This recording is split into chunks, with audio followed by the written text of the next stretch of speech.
मान लीजिए आपने पहाड़ पर चढ़ना है। पहाड़ पर चढ़ने के लिए आप पूरी प्लानिंग करते हैं, पूरी स्ट्रेटजी बनाते हैं, सभी सेफ्टी इक्विपमेंट्स का ध्यान रखते हैं और किस तरह से चढ़ा जाए इसकी ट्रेनिंग भी लेते हैं। और वहीं दूसरा पर्सन जो है वो सीधा जंप करता है। तो देखिए रिस्क तो दोनों ले रहे हैं, बट दूसरा पर्सन जो है उसके फेलियर के चांसेस 90% होंगे और वहीं आपके सक्सेस के चांसेस 90% होंगे।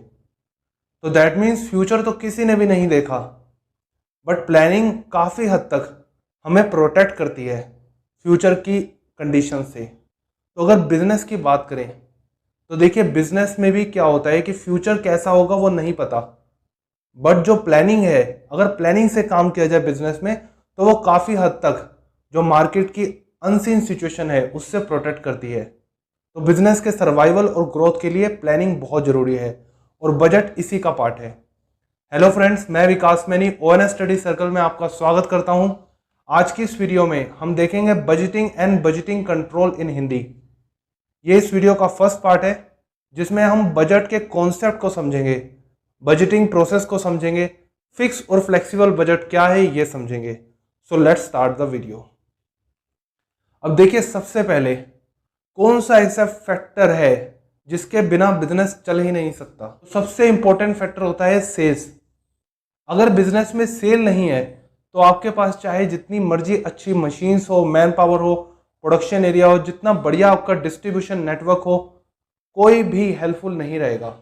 तो दैट मीन्स सेल्स के बिहाफ पर ही सारी प्लानिंग की जाती है कंपनी में। अगर हम बात करें बजटिंग की, सेल्स के बिहाफ पर क्वेश्चंस पुट अप होते हैं। सबसे पहले क्वेश्चन होगा कि सेल्स, जितना प्रोडक्ट आपने बेचना है उसको बेचने के लिए कितना प्रोड्यूस करना पड़ेगा। तो दैट मीन प्रोडक्शन की बात हो गई। उसके बाद प्रोडक्शन के लिए अब अगर आपने सामान को बनाना है, उसको बनाने के लिए आपको ऑफकोर्स रॉ मटेरियल खरीदना होगा। तो कितने रॉ मटेरियल की रिक्वायरमेंट है, तो यहाँ रॉ मटेरियल के बजट की बात हो गई।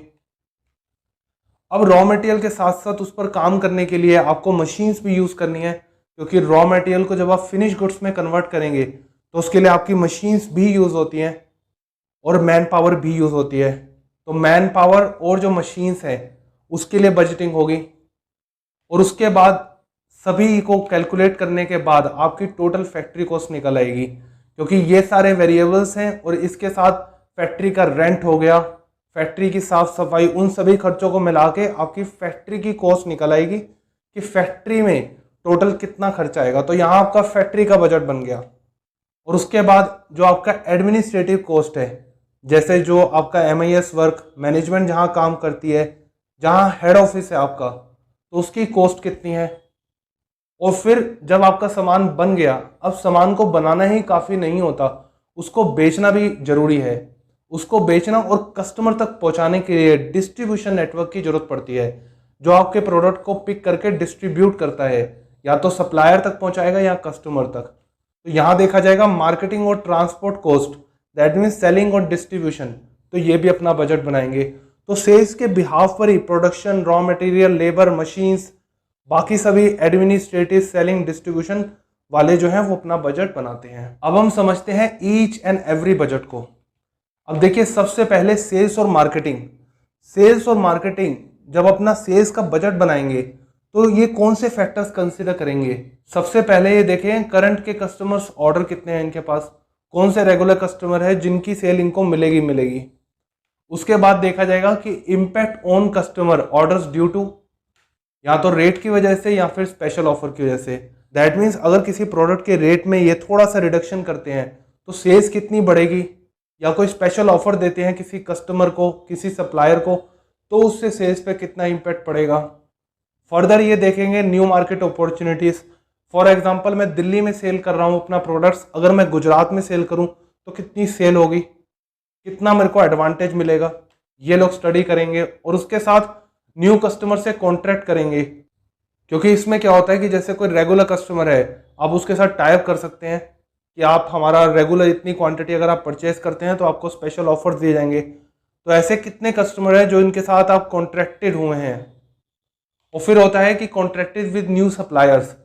अब फॉर एग्जांपल कोई नया सप्लायर है, उसके साथ आपने कॉन्ट्रैक्ट किया है और वो आपको कह रहा है कि 5000 यूनिट्स आपकी पर मंथ वो खरीदेगा और फाइनली वो अपने कस्टमर्स को सप्लाई करेगा। तो दैट मीन्स 5000 की आपकी सेल्स बढ़ गई। तो ये सप्लायर्स को देखते हैं कि नए सप्लायर्स कहाँ कैसे जनरेट कर सकते हैं, उनके साथ कैसे टाइप कर सकते हैं। तो इन सभी फैक्टर्स को कंसिडर करके सेल्स एंड मार्केटिंग वाले अपना एक बजट बनाते हैं, जिसको हम कुमुलेटिवली कहते हैं सेल्स बजट। अब उसके बाद जब आपको पता है कि आपने कितना प्रोडक्ट सेल करना है, तो सबसे पहले सेल करने के लिए उस प्रोडक्ट की प्रोडक्शन होनी जरूरी है। तो फिर यहाँ बात होती है प्रोडक्शन की। अब देखिए, अगर हम बात करें प्रोडक्शन की, तो प्रोडक्शन में 3 एलिमेंट होंगे। सबसे पहले आप रॉ मटेरियल डालेंगे प्रोडक्ट को प्रोड्यूस करने के लिए, फिर मशीन्स का यूज होगा और फिर लेबर काम करेगी। तो यहाँ रॉ मटेरियल की बात होगी। रॉ मटेरियल में क्या देखा जाएगा कि किस तरह का रॉ मटेरियल चाहिए, कितनी क्वांटिटी में चाहिए, कब चाहिए और कहाँ पर चाहिए, और उस रॉ मटेरियल की क्वालिटी कैसी होगी। अगर रॉ मटेरियल की क्वालिटी घटिया है तो अल्टीमेटली प्रोडक्ट भी घटिया बनेगा और धीरे धीरे ये बिजनेस में लॉसेस लाएगा। तो कब चाहिए, किस तरह से चाहिए और कितनी क्वांटिटी में, किस क्वालिटी में चाहिए, यह रॉ मटेरियल में डिसाइड किया जाएगा। अब देखिए, मशीन्स यूज हो रही है, लेबर यूज हो रही है, तो लेबर की बात करेंगे।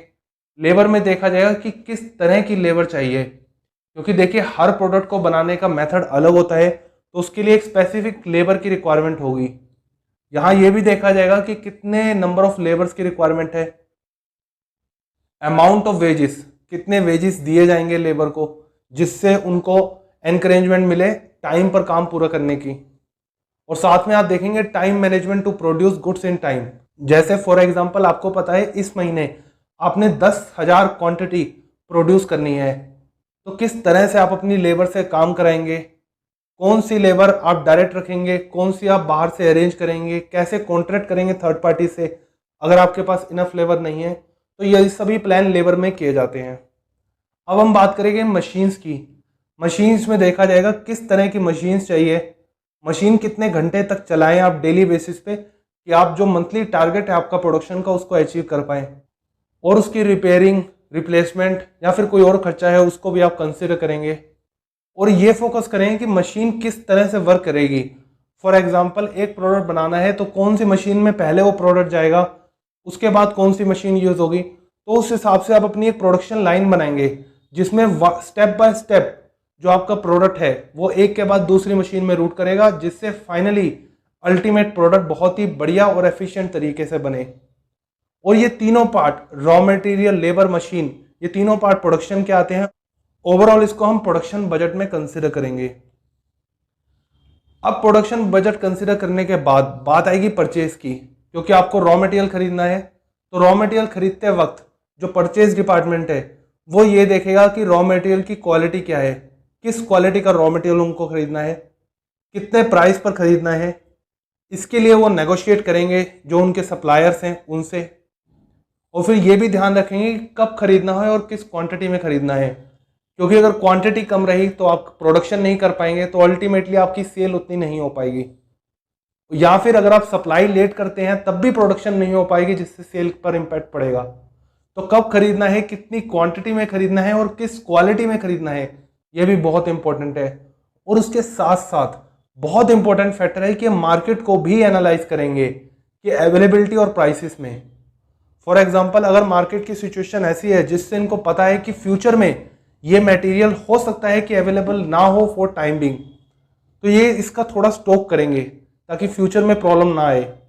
या फिर फॉर एग्जांपल अगर इन्हें लगता है कि इस प्रोडक्ट को खरीदने के लिए बहुत ज़्यादा प्राइस में अप डाउन आते हैं, तो ये सप्लायर से कॉन्ट्रैक्ट करेंगे कि 1 साल तक हम इसी रेट से खरीदेंगे। तो ये सारी स्ट्रेटेजी जो है वो परचेज डिपार्टमेंट के थ्रू की जाती है, और इसके लिए परचेज डिपार्टमेंट अपना एक बजट बनाएगा जिसे हम कहेंगे परचेज बजट। अब उसके बाद बात होगी एडमिनिस्ट्रेशन डिपार्टमेंट की। एडमिनिस्ट्रेशन होता क्या है, इसमें देखिए जो भी आपके अकाउंटेंट्स होते हैं, MIS वर्क होता है, मैनेजमेंट होती है, या फिर जो भी ऑपरेशन टीम होती है जो पर्टिकुलर ऑपरेशन को मैनेज करती है। जैसे फॉर एग्जांपल अगर हम बात करें जैसे अकाउंट रिसीवेबल, अकाउंट्स पेबल, किसी भी तरह के ऑपरेशंस को मैनेज करने के लिए, उसको कंट्रोल करने के लिए, प्लानिंग करना, रिपोर्ट्स बनाना, स्टडी करना, तो इसके लिए एक एडमिनिस्ट्रेटिव डिपार्टमेंट की जरूरत पड़ती है। तो इस एडमिनिस्ट्रेटिव डिपार्टमेंट के भी अपने खर्चे होते हैं। तो इसका बजट किस तरह से बनाया जाएगा, इसमें देखा जाएगा कि जो सैलरी इंक्रीमेंट है अभी जो दे रहे हैं और फ्यूचर में इंक्रीमेंट कितना देना पड़ेगा। अगर कोई न्यू अपॉइंटमेंट की रिक्वायरमेंट है, एडिशनल स्टाफ की जरूरत है, तो उनको कितनी सैलरी देनी पड़ेगी, उन पर कॉस्ट टू कंपनी क्या होगी। अब देखिए ऑफिस में आपका एडमिनिस्ट्रेटिव डिपार्टमेंट वर्क कर रहा है, तो उस ऑफिस में उसको मेंटेन करने के एक्सपेंसेस, अब जैसे रेंट देना पड़ रहा है, पार्किंग स्पेस दिया है आपने, या फिर क्लीनिंग एक्सपेंसेस, तो ये सारे एक्सपेंसेस ऑफिस मेंटेनेंस के हैं। या फिर कोई एडिशनल एक्टिविटीज होती है उसका भी खर्चा होगा। अब जैसे फॉर एग्जांपल आप अपने एम्प्लॉयज़ को न्यू स्किल्स की ट्रेनिंग दे रहे हैं, फॉर एग्जांपल एक्सेल की ट्रेनिंग करवा रहे हैं, कुछ स्पेसिफिक प्रोग्राम से इंडक्ट करवा रहे हैं जिससे आपको पता है इसका बेनिफिट कंपनी को मिलेगा, तो उसका भी खर्चा है जिसे आप बजट में इंक्लूड करेंगे। तो इस तरह से एडमिनिस्ट्रेटिव डिपार्टमेंट अपना बजट बनाएगा जिसे हम कहेंगे एडमिनिस्ट्रेशन बजट। और इसके बाद बात आएगी ट्रांसपोर्ट की।